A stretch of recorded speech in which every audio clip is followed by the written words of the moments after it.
Делници, предаване на телевизия Евроком. Сега ми е приятно, че в нашото студио е господин Димитър Иванов. Добър ден. Добър ден, дошли. Енергиен експерт.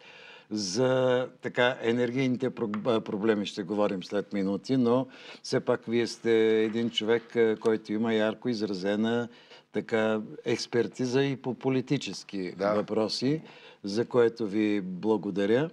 От снощи сме свидетели на подмяна на министри от служебния кабинет. Най-напред господин Главчев поиска смяната на министъра на външните работи, а преди броени минути разбрахме, че се иска и оставката на земеделския министър.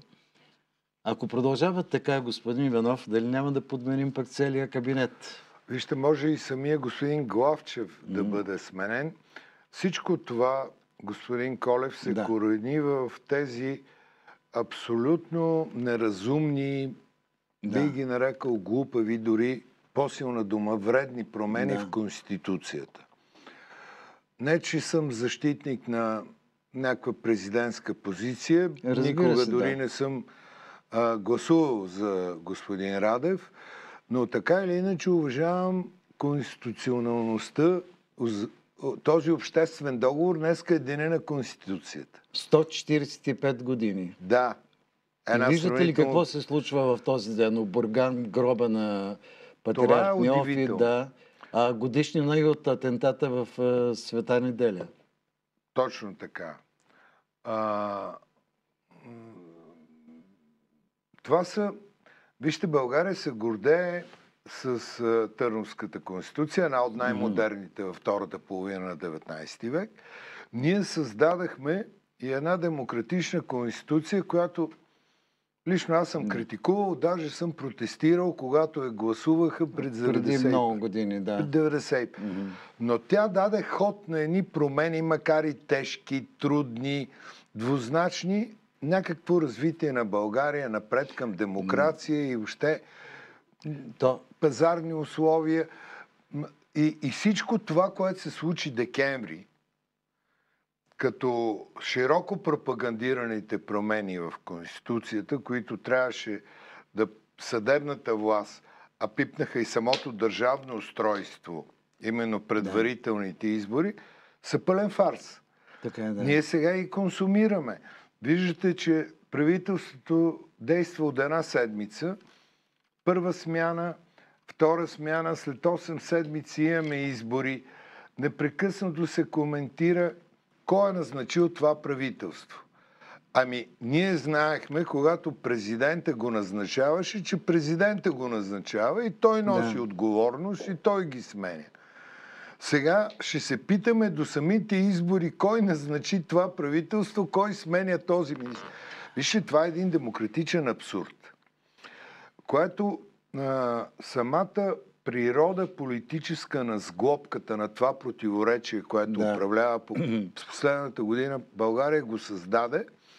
И тъй като сме в условия на избори и трябва да направим новата подредба на управлението на страната, разбирам стреса, в който е цялото българско население. Ама ето аз само ще ви прочета част от едно изречение, всъщност, обосновката на господин Главчев.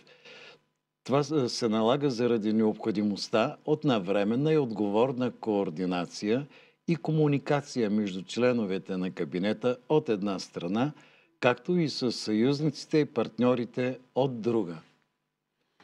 Това ми звучи доста безумно. Това не е прилича на министър-председател. Съжалявам, господин Главчев, моите уважения, той е така симпатичен човек, но това не е отива на министър-председател да... Все пак той е нашия министър-председател. Това е българското правителство. И това българско правителство трябва да защити интересите ни в една сложна международна обстановка на течащи войни на север и на юг. Особено Близкия изток, Украйна, да не говорим Китай, проблемите и така нататък. Въобще в цялата ситуация избори.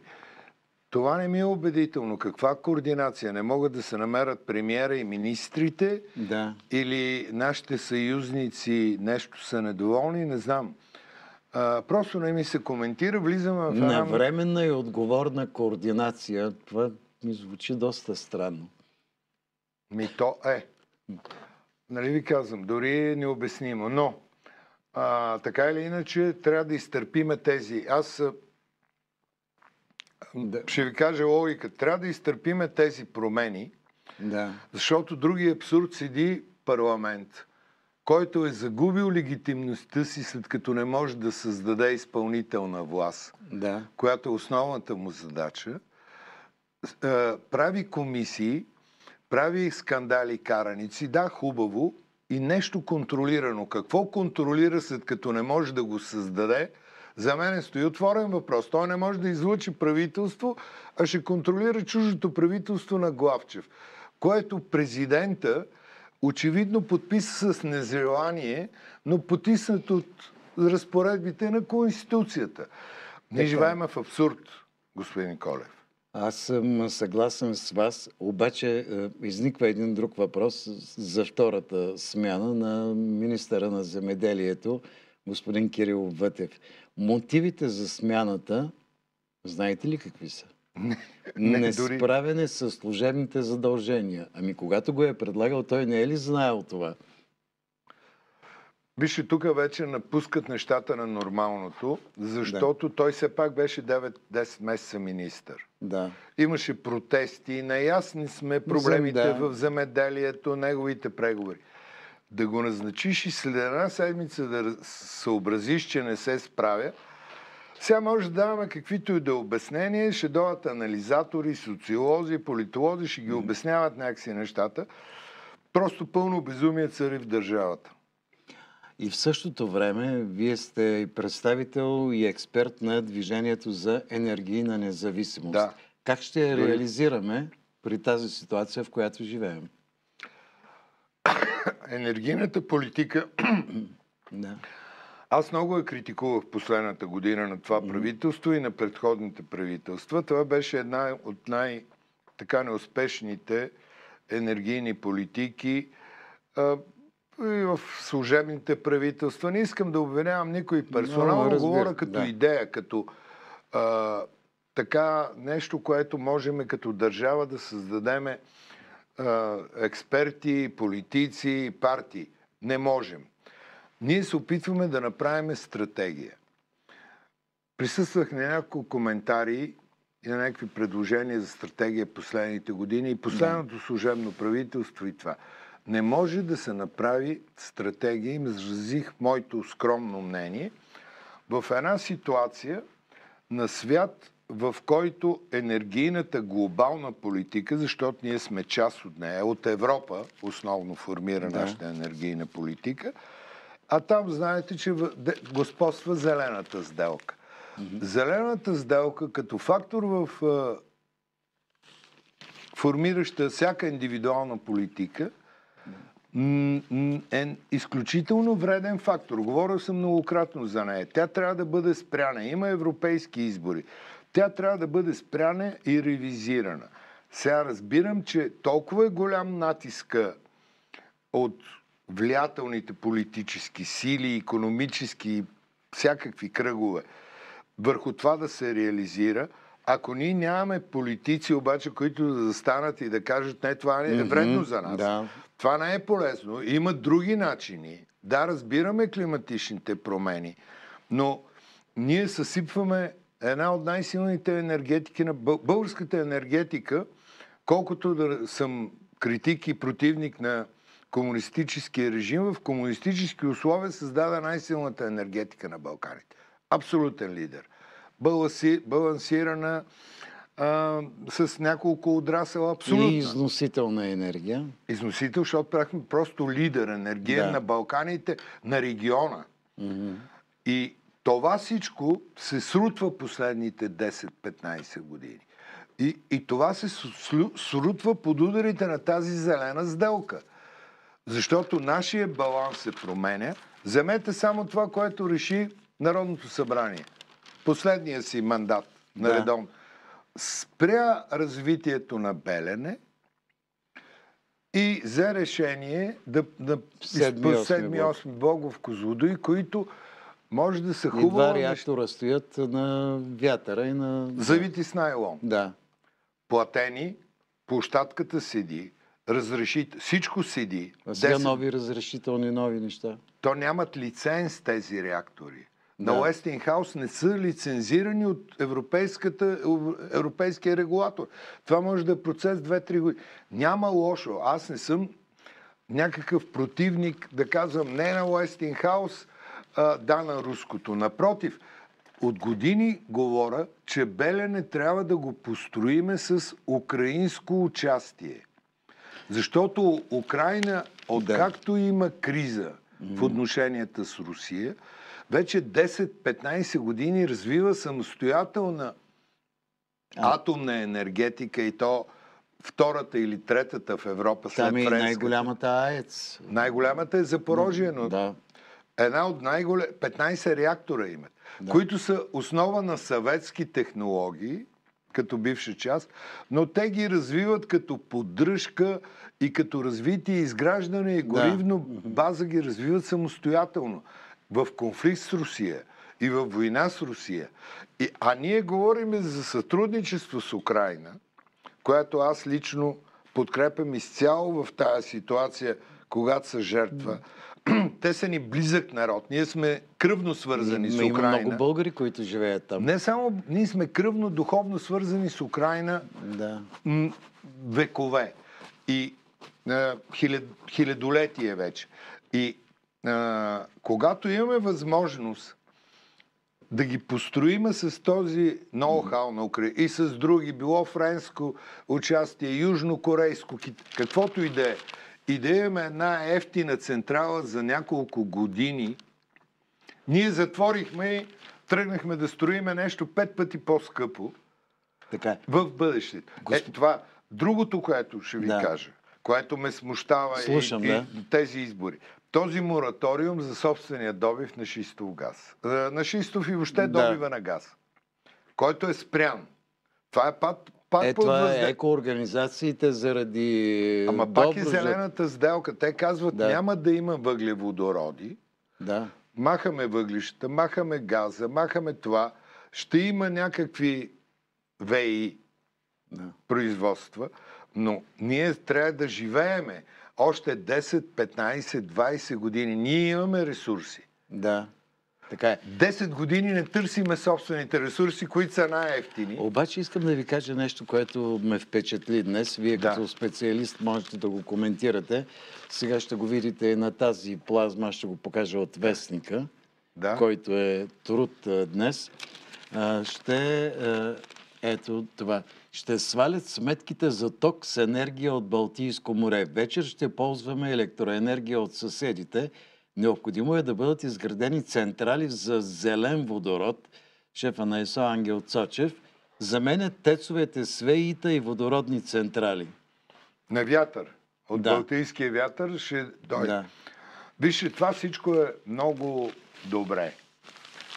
Базовата енергия ще има своята цена. В момента прегледах вчера цените. В момента цените са между 60, 70 и 100 лева на борсата и 120 лева. Но базовата енергия, тя не може да бъде заменена така просто. Като спре вятъра в Балтийско море, ще има на тъмно някой ден. Не, имаше такава криза в 2 години преди Германия. Просто нямаше вятър една 2 седмици. Германия потъна и сметките фръкнаха. Вижте, хубаво е всичко това. Бъдещето е там някъде в природните, слънчева, вятърна, морски вълни. Но това ще мине преход от може би 10-20. Ние с вас сме във възраст, която искаме да доживеем, а малките дечица да много доживеят това след няколко десетилетие. Как живееме днес и тук? Това е въпросът. Добре, има ли шанс някой ден да научим цялата истина за тези договори, Боташ и другите, които се коментираха напоследък? Тя истината не е толкова сложна. За Боташ е ясна истината. Когато ние решихме да се откажем от руския газ с цел да бойкотираме руската политика, добре, съгласно, тогава Турция се превърна в естествен хъб на газови доставки. През Турция минава и руския газ, и азерския газ, и иранския газ, и туркмен, всички видове газ. Да, Турция няма газ, но през нея се пресичат всички газови коридори. Да. И естествено, че това ще стане пътя, който ще идва и българската газ, която консумираме. Ние сме намалили консумацията за миналата година, в сравнение с по-миналата с около 20%. И имаме един минимум, в който не може. Така че, естествено, турската страна ще каже, вие искате да ползвате нашата мрежа. Те имаха идея първо целият газ да го купуват и да го продават като турски. Това не издържа. И казаха, вие си запазете един капацитет, плащайте ни капацитета и правете. Естествено, това го правеше на времето Газпром, ако си спомняте, за които ги осъдиха, когато ние поръчвахме по 6 милиарда кубически метра, а консумирахме по 3,5. И другото? Другото не го платихме, така или не, защото го опростиха. И турците казват, нашата система работи за вас, колкото искате, вземете, но това е лош договор на нашата търговия. Сега ще има скандали. Утре в парламента ще бъде голям, ще има приказки за прокурори. Това е лошо направен договор, но така или иначе газа в България пак ще идва през Турция, защото освен газа, който идва от гръцкия Александрополис танкери, всичкият другия газ за България и на запад минава през Турция. Той няма откъде да дойде. Дали ще бъде танкерен, защото чакахме американските танкери пак на турски пристанища, дали ще бъде азерски, ирански, руски, какъвто и да, той ще дойде през Турция.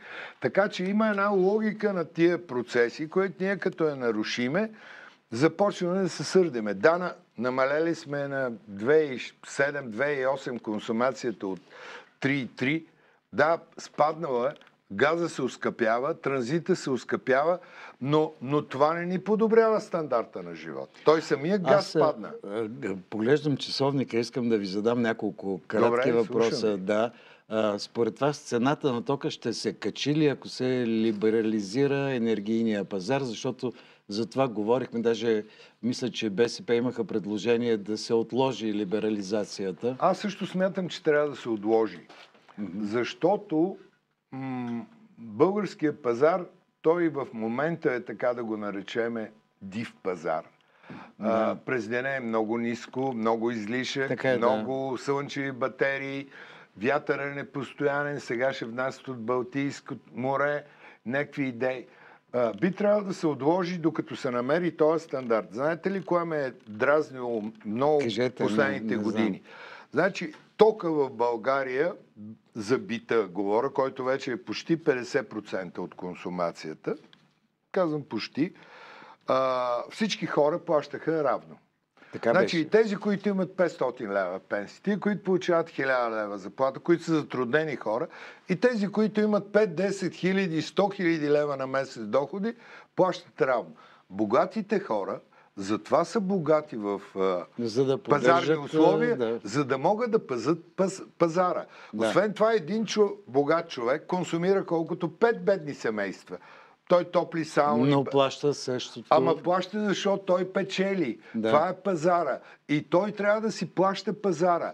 А смисъл не можа да се намери така наречените енергийно бедни. Не може да се намери този баланс, докато не се намери. То няма даже и формула за енергийна бедност. Няма справедливост. Богатия не е справедливо да плаща ефтин ток. Бедния не е справедливо да плаща скъп ток.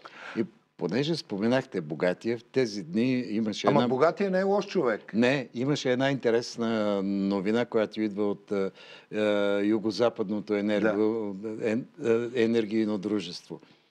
Огромни кражби от богати хора в...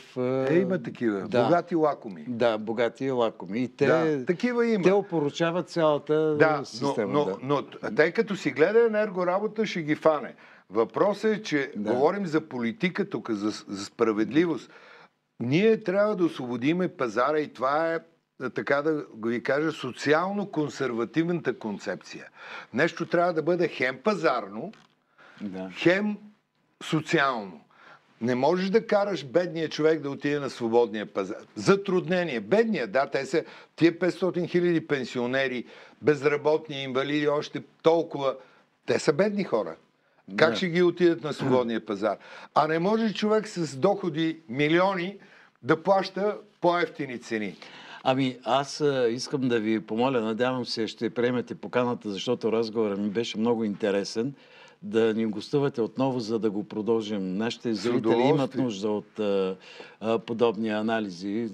Направо ме впечатлихте, за което ви благодаря и знаеш, беше чест, че бяхте в нашото студио. Благодаря ви, господин Благодаря Колев. ви На вас много. Всичко добро на зрителите, да бъдат разумни и бдителни на изборите. Много важни избори и за Европа, и за България. Благодаря ви, господин Иванов.